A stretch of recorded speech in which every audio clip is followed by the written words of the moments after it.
साल मेरे ऊपर बोझ लेना, जो मैंने क्या क्या काम किया, आइंदा 5 साल अगर जिंदा रहा तो हिसाब ले लेना, अंदर फायरिंग होने वाली है आपकी जान को कभी। ये मरकजी हुकूमत का खुफिया विभाग जो पुलिस का होता है, मैंने कहा ना पेटी बंद हो जाएगी, आकर बैठना, हक से बोलना कि ये नाराजगी थी, वो नाराजगी थी, फला आपने काम नहीं किया, फला जगह आप मदद नहीं किए, फला जगह आप नहीं लाए, जो शिकायत होगी हम वो सुनने के लिए तैयार है, हर आपकी बात सुनने के लिए तैयार है, लेकिन ये वक्त शिकायत का नहीं है, नाराजगी का नहीं, नाराज होने का नहीं, नाराजगी को भुला के हमको आगे बढ़ना पड़ेगा, जब जाकर हम जीत सकते हैं। और अगर हम नाराज होकर घर बैठे रहे, नाराज होकर दुश्मनी में दूसरे को वोट देते कि नहीं बदला इससे लेना है, तो नुकसान मेरा या मेरे परिवार का नहीं होगा, ये पूरे गरीबों का नुकसान होगा, शहर का नुकसान होगा।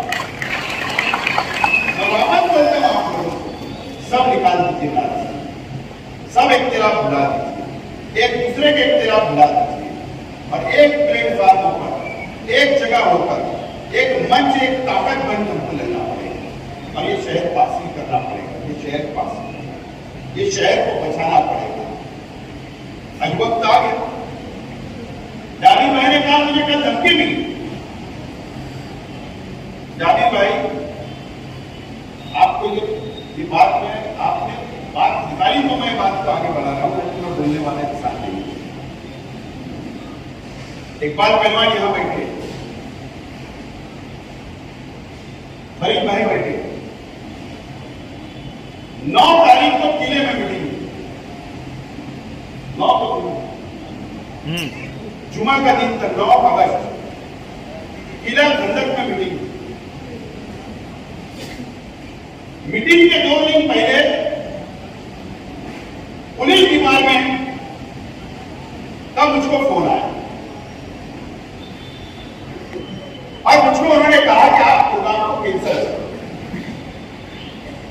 वो मीटिंग को वो जज से आप कैंसिल करो। मैंने कहा नहीं, मैं मीटिंग कैंसिल नहीं कर सकता हूं, मेरा ऐलान हो चुका है, दावतनामा बढ़ चुका है, मैं हर हाल में जाकर वहां मीटिंग करूंगा, आप मुझे पुलिस परमिशन दे।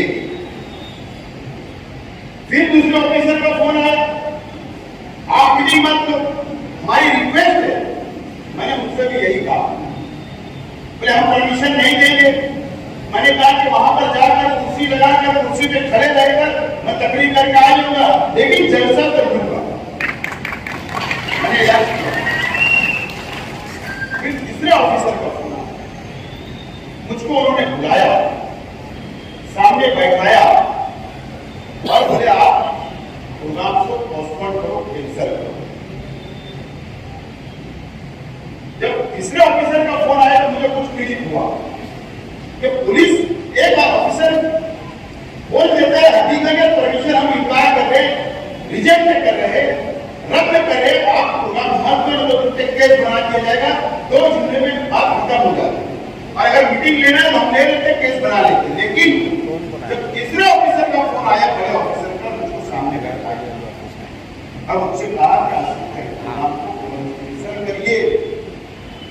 मैंने कहा क्या बोले पता है? बोले आईबी, सेंट्रल आईबी, ये मरकजी हुकूमत का खुफिया विभाग जो पुलिस का होता है, बोले वहां से हमको इंफॉर्मेशन आई है कि किले के अंदर आप पर अंधाधुंध फायरिंग होने वाली है, आपकी जान को खतरा है। इसके लिए बोले हम बोल रहे हैं प्रोग्राम कैंसिल। अगर मरकजी आईबी का सेंट्रल हुकूमत की तरफ से अगर खुफिया विभाग के अगर रिपोर्ट नहीं आती, मैसेज नहीं आता, तो हम आपको परमिशन दे देते थे। लेकिन मरकज का आईबी का फोन आया है, इंफॉर्मेशन है कि आप पर हमला होने वाला है, इसके लिए आज परमिशन को हम परमिशन नहीं दे सकते। मुझे उनकी बात को मानना पड़ा, मैं उनकी बात पर मान लिया और मैंने कहा ठीक है, आप परमिशन रद्द कर लो, मैं प्रोग्राम को मुलतवी कर दूंगा। बोले हम अनुमति लेकिन हमको बंदोबस्त रखना पड़ेगा, मालूमात देना पड़ेगा। तो काम मैंने पोस्टपोन किया। फिर 15 अगस्त को फिर बोल बुलाओ और फिर 6 दिन के बाद फिर मुझको एक ऑफिसर का फोन आया और फिर उस ऑफिसर ने मुझसे कहा, मैं नाम नहीं लूंगा, कि कहा मैं शहर में हूँ, घंटा बंदर हूँ, आप शहर में जा मुलाकात करना, कहीं भैया कोई पूछा देना है मुझे। बोले ठीक है। मैंने कहा कोई बात है क्या? बोले फिर इंफॉर्मेशन आई है, फिर रिपोर्ट आई है, आप सावधान रहो, फिर आप पर हमला हो सकता है, प्लानिंग हो रही है। तो हम लोग तो जब शहर में निकलते सुबह से शाम तक 4 हथेली पे लेकर पूरा परिवार, और अगर मौत आनी है और लिखी है तो हर हाल में आएगी, और अगर मौत नहीं लिखी है तो कितनी भी गोलियां बरसाई जाए, मौत कोई हमको मार नहीं। इस तरीके से हम लोग जिंदगी गुजारते हैं, हमारा परिवार।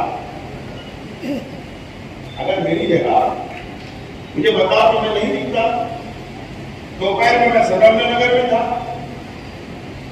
दोपहर में मंत्री नगर में था, आजाद नगर गया, सबकीर नगर गया, शहर में घुमा दिन भर, रोजाना घूमता हूं, मेरा परिवार निकलता है। अगर मौत के डर से घर में बैठ जाएंगे तो हम तो घर ही नहीं, बाहर ही नहीं निकलेंगे, नहीं यार बाहर कोई मार देगा, तो हम डरते उठते नहीं। लेकिन हम बहुत रिस्क लेकर हमारा खानदान शहर में आता है और आपकी मोहब्बत के खातिर हम हमारे घर करते हैं। आप बुलाते हैं तो हम आते हैं, आपसे मिलने के लिए आते हैं, आपके सुख के अंदर आते हैं, आपके दुख के अंदर शामिल हो रहे। हम परवाह नहीं करते कि घर से निकल रहे, घर वापिस जिंदगी जाएंगे। इस हिसाब से सियासत चाहिए।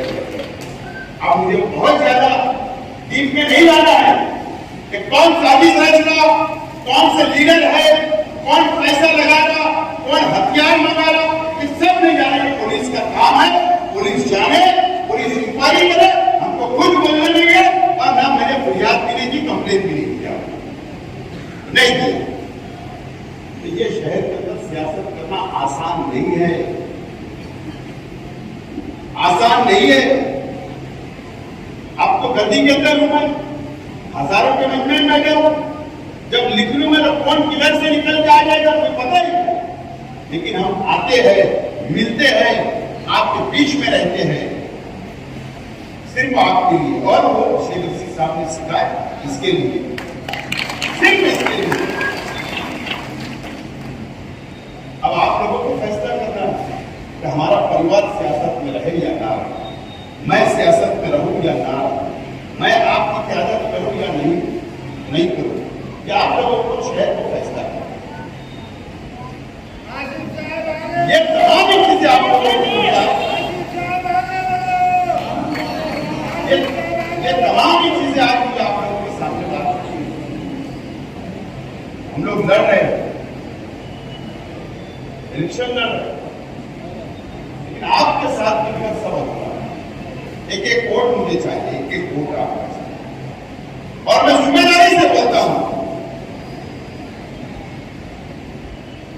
2 वक्त की रोटी अल्लाह ताला देते हैं, रिस्क अल्लाह देते हैं, लेकिन मैं इतना जरूर वादा करता हूं कि रोटी नहीं दे सकता, ये अल्लाह के बस की बात है, लेकिन अगर आपने मुझे चुन कर दिया तो तुमको इज्जत से मैं आपकी रहनुमाई करूंगा और इज्जत से मैं ये वादा जरूर आपको इज्जत दूंगा, आपको इज्जत, आपका इकराम करूंगा, आपको इज्जत दूंगा, इज्जत से आपका काम करूंगा, इज्जत से आपकी खिदमत करूंगा, ये वादा जरूर कर सकता हूं। इससे ज्यादा कुछ नहीं कर सकता। शहर की खिदमत कर सकता हूं, जज्बा है, वक्त है, हालात है, और इस शहर का झोपड़पट्टियों का डेवलपमेंट कर सकते हैं, शहर को विकास कर सकते हैं, शहर को लेकर कल हमारे नबी हमारे हुजूर की शान में गुस्ताखी हो। मैं निकला, डायरेक्ट बयान किया, डायरेक्ट पुलिस के पास बोलना पड़ता है, आवाज उठाना पड़ता है। उठाई, फिर का परस्पर धमकी दी। उनसे धमकी उनकी से मैं कभी डरा और मैं डरने वाला हूं, कभी नहीं डरा और मैं कभी डरने वाला हूं। इससे पहले भी कौन सा महाराज था, उसने बंबई से धमकी दिया था, मैं जब एमएलए था, याद होगा आपको, वो न्यू मुंबई के अंदर उसका आश्रम था, उसने धमकी दिया था। मैंने ऐलान करने गया था कि फला दिन, फला तारीख, फला वक्त मंत्रालय में रहूंगा, तेरे को आना है तो मुझे मारना, मैं मुंबई जा रहा हूं। उसने मुझे धमकी दिया कि मुंबई में घुसने नहीं दूंगा, बोल के गया था। समुद्र के किनारे भी वीडियो बना के डाला था, गेट पर भी मंत्रालय के वीडियो डाला था कि मैं आ चुका हूं मुंबई। डरना होना नहीं। और आज के हालात में इस शहर को संभालना बहुत जरूरी है। अब कुछ लोगों की तो आदत है, आपने कहा ना, कोई भी तकरीर होती है, कोई भी हमारे मुखालिफ का मंच सस्ता है, स्टेट से शेख आसिम, शेख आसिम, शेख आसिम, शेख आसिम, दूसरा कुछ काम नहीं। और कुछ लोग एक टोला है, टोला शहर के अंदर एक टोला जो हसद रखता है, हसद, सियासी दुश्मनी हम समझ सकते हैं, लेकिन जब जो दिल से अंदर से हसद रखता है ना, ये ऐसा टोला है जो वो नहीं चाहते शेख आसिम एमएलए बन जाए। उनको पता है शेख आसिम एमएलए बनेगा तो ये बहुत आगे जाएगा और ये शहर के अंदर गरीबों को लेकर चलेगा। उनकी ये साजिश होती है कि इसको रोको, जितना रोक सके रोको। इन्होंने 19 में रोका, फिर 24 में रोकने की कोशिश करेंगे, क्योंकि 5 साल क्या कर दिए लोग। मैं एमएलए नहीं था ना, मैदान खुला था, 5 साल शहर काबे में था, आवाम काबे में थी, सब एमएलए थे, सब कुछ आपके पास था, हमारे पास कुछ नहीं। अब तो 5 साल भी चला गया, फिर एक मरतबा मैं जब इलेक्शन लड़ने की बात करूं तो फिर रोकने की कोशिश की जा रही है। ये तमाम ही चीजें आप लोगों को समझना है, सोचना है, फैसला करना है। हम लोग बिल्कुल हर तरीके से तैयार हैं, इलेक्शन लड़ना है पुराने तरीके से, कोई गुंडागर्दी नहीं, पुराने तरीके से हम लड़ना चाहते हैं, सबको साथ लेकर चलना चाहते हैं, कोई खौफ नहीं। तो मुझे बताओ, कई लोग शहर के अंदर ऐसी अफवाह फैला रहे हैं, अफवाह बहुत फैला रहे हैं, मेरे सामने बोल रहे हैं, बोले अगर शेख आसिम चुन के आएगा तो बुनकरों को डरा रहे, बोले रहना मुश्किल कर देगा, हफ्ता वसूली शुरू कर देगा, उसको रोको। एक शहर के बुनकर ने बोलना, 40 साल में शेख रशीद साहब की 40 साल जिंदगी और मेरी अपनी सियासी जिंदगी में एक शहर के बुनकर ने या एक गरीब ने बोला कि हमने खंडनी वसूली की या हफ्ता वसूली की, एक ने बताया। अरे हम देने वालों में से, लूटने वालों में से नहीं है। क्या बात है, देने वालों में है। मैं तो बुनकर भाइयों से और शहर के आवाम से, मजदूरों से, बुनकरों से अपील है, आओ ये 24 में गले लगा लो। 5 साल आपको गले लगाऊंगा, 5 साल आओ हमारे गले लगा। तुम्हारा जहन खराब किया जा रहा है, तुम्हारा जहन खराब किया गया हुआ है हमारे परिवार के बारे में। सब बुला लो, ये हमारा शहर है, हम ईमान वाले हैं, एक अल्लाह एक रसूल को मानने वाले हैं, एक कुरान को मानने वाले हैं। अगर आपको छोट बच्ची भी लगता तो हमें क्यों ना, आ जाओ खड़े लग जाओ।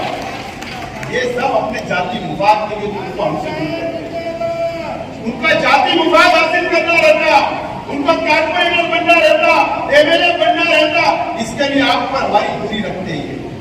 उनको मालूम है कि ये शेख रशीद परिवार इतना अच्छा परिवार है कि किसी को गले लगाता तो दोबारा वो लौट के भी नहीं जाता, इसलिए डर लगता, इसलिए डर लगता। आ जाओ गले लग जाओ। कल मैंने बुनकर भाइयों की मीटिंग बुलाया हूँ, अपील करता हूँ तमाम बुनकर भाइयों वहां पर आइए, रखिए हमारे मेरे सामने आपके मसाइल, जैसा झोपड़पट्टी के मेरे गरीब भाई मेरे सामने मसाइल रखते, जैसा मेरा मजदूर मेरे सामने मसाइल रखता, जैसा मेरी माँ बहनें मेरे सामने मसाइल रखती, मैं उनका मसला हल करता हूँ। आप भी आइए कल, आप भी मसला हल रखिए, इंशाल्लाह आप कभी मसला हल करेंगे। मुझे बताओ है कोई एक गरीब पर जुल्म करेगा? शेख रशीद साहब थे जब, खनीज दादा थे जब, या आज हम लोग हैं परिवार, जुल्म करे क्या? कोई गरीब को मारे क्या? कोई गरीब के पैसे छीने क्या? बताओ ना। कोई बुनकर को उठा के लाए क्या? कोई व्यापारी को उठा के लाए क्या? क्या पंचायत के अंदर कमीशन लिए क्या? एक केस तो बता दो। अरे हक के लिए तो हम बड़े बड़े से दुश्मनी ले लेते हैं, अगर कोई गरीब के ऊपर जुल्म होता है तो उसके साथ खड़े रहते हैं। ये शेख रशीद साहब ने सिखाया। मुझे बताओ ये ऐसा सब करना पड़ता है? कभी जुल्म गरीबों पर नहीं किए, वरना करेंगे। मैं तो बोलता हूं कि शहर की आवाम में एक राय से फैसला कर लो, 5 साल का मौका दे दो 5 साल का मौका। 5 साल मेरे ऊपर बोझ लेना कि मैंने क्या क्या काम किया, आइंदा 5 साल अगर जिंदा रहा तो हिसाब ले लेना, उसके बाद ही फिर उम्मीदवारी कर लो फैसला।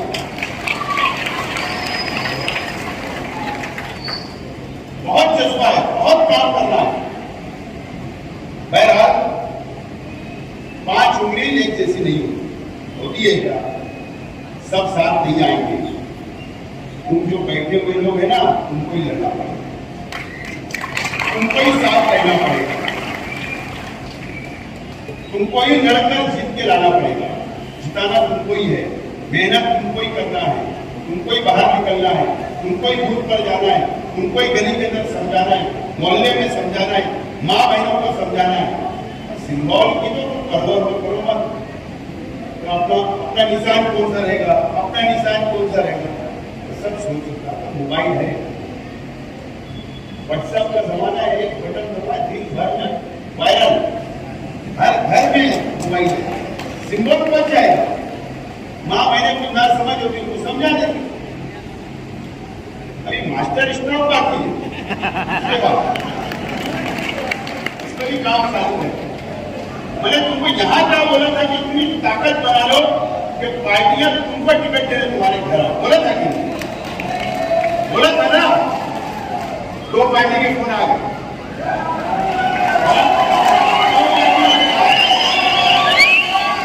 यही मैं बोलना चाहता हूँ कि अपनी ताकत बनाओ, टिकट की लाइन लग जाएगी, लाइन।